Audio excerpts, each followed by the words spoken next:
Kesultanan Sulu telah kehilangan tuntutan ke atas Sabah selama-lamanya.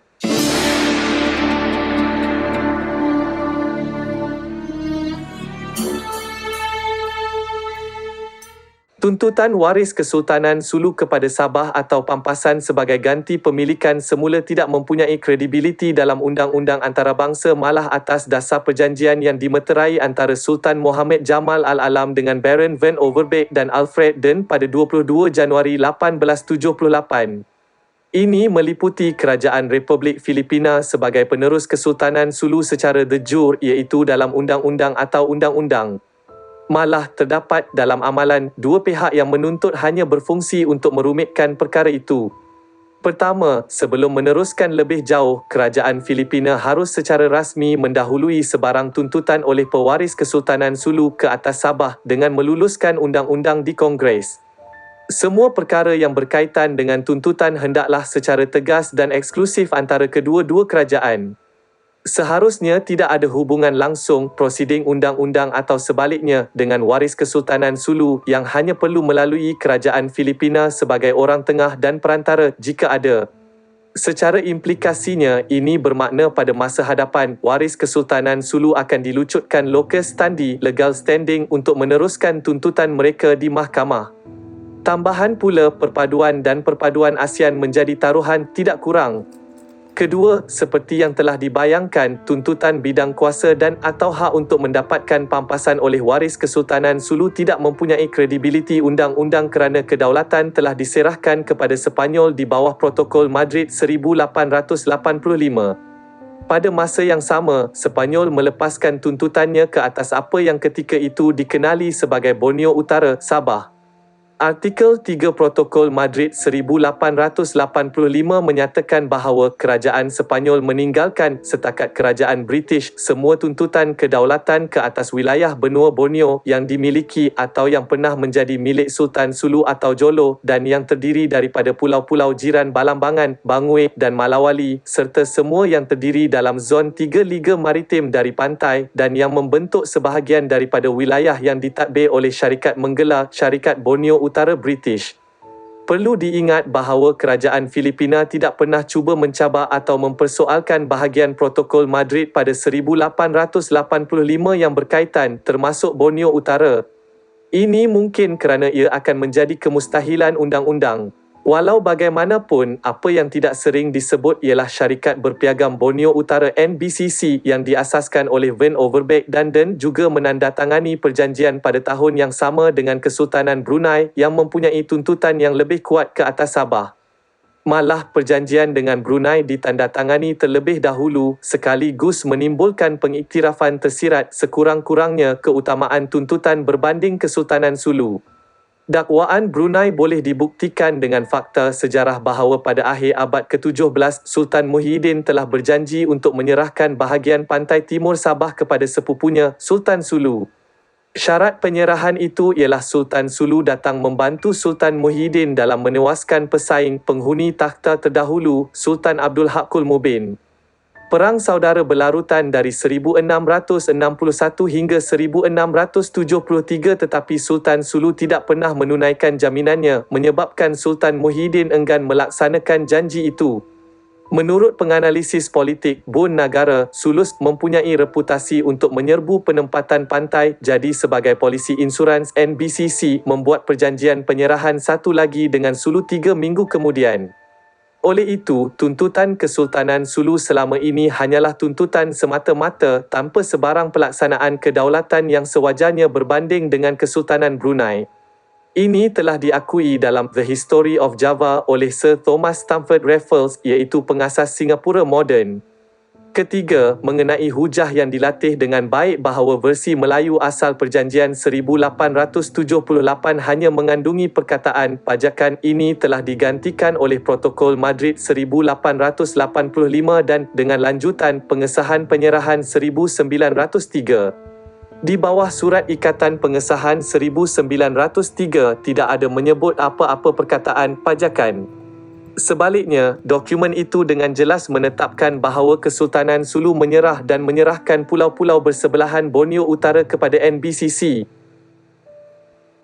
Ia adalah prinsip asas dalam undang-undang antarabangsa bahawa sekiranya terdapat konflik yang jelas antara dua perjanjian yang berkaitan dengan perkara yang sama yang dipisahkan mengikut masa, urutan logiknya hendaklah ditentukan oleh urutan temporal. Iaitu, dokumen terkemudian atau lebih baharu adalah muktamad, mengatasi dan akhirnya berwibawa lex posterior derogat priori dan mengikut perkara 30 Konvensyen Vienna mengenai undang-undang perjanjian.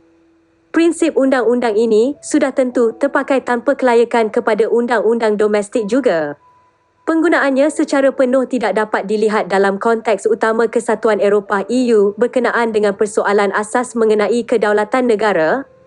Kes terbaharu di mana Mahkamah Timbang Tara Perancis di Paris diputuskan oleh dari Gonzalo Stampa, warga negara Sepanyol, mengarahkan Malaysia membayar kira-kira 62.59 bilion ringgit AS 14.92 bilion dolar adalah tidak konsisten dengan semangat dan teks perjanjian dan undang-undang EU Peraturan Arahan Keputusan Suruhanjaya Eropah bersama-sama dengan penghakiman Mahkamah Keadilan Eropah yang mana Perancis dan Sepanyol adalah negara anggota.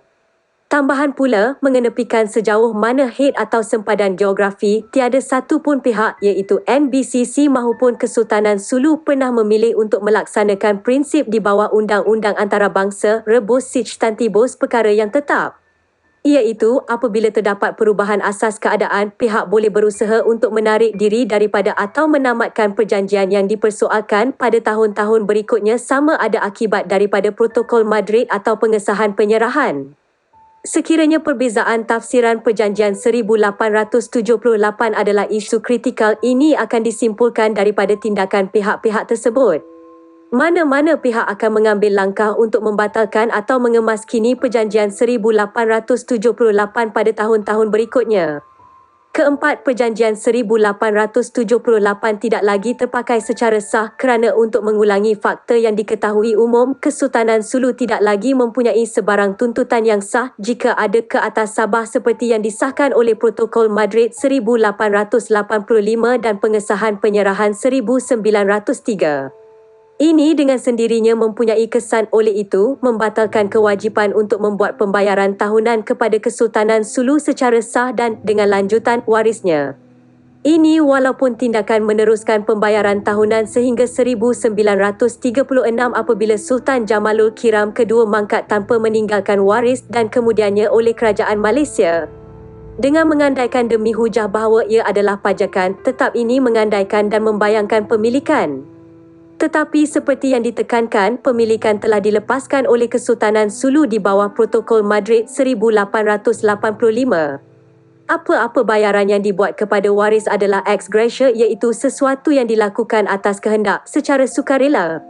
Oleh itu, pembayaran ex gratia boleh ditahan atau ditarik selama-lamanya sekiranya pembayar, yakni Kerajaan Malaysia, memutuskan untuk berbuat demikian seperti yang berlaku pada 2013 berikutan pencerobohan Lahad Datu. Sekali lagi, dalam memainkan peranan peguam belah syaitan, sesetengah pihak mungkin berpendapat bahawa pengesahan penyerahan 1903 akan membayangkan bahawa Kesultanan Sulu memahami ia mengekalkan kedaulatan undang-undang ke atas Sabah dengan NBCC melaksanakan kedaulatan de facto sebenarnya. Hujah ini, walaupun sangat munasabah, boleh dibalas dengan perkara berikut. 1.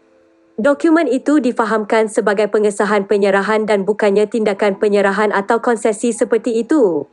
Ia mengesahkan perjanjian 1878 dan tidak menambah apa-apa yang substantif atau mengubah karakter dokumen tersebut secara sah. Jika sama sekali, pengesahan penyerahan 1903 hanya menyatakan secara jelas apa yang tersirat dalam perjanjian 1878 berkenaan pulau-pulau berkenaan.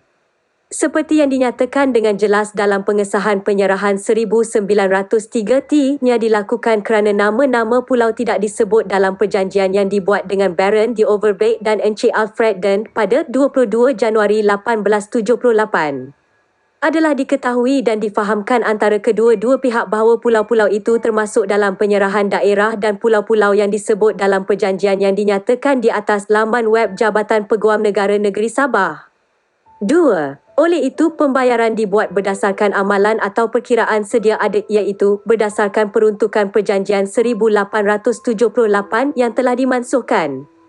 Ringkasnya, berdasarkan Protokol Madrid 1885, Kesultanan Sulu dan pewarisnya dan Kerajaan Filipina telah selama-lamanya kehilangan tuntutan kedaulatan mereka ke atas Sabah dan pembayaran yang dibuat berkaitan dengannya sebagai hak undang-undang.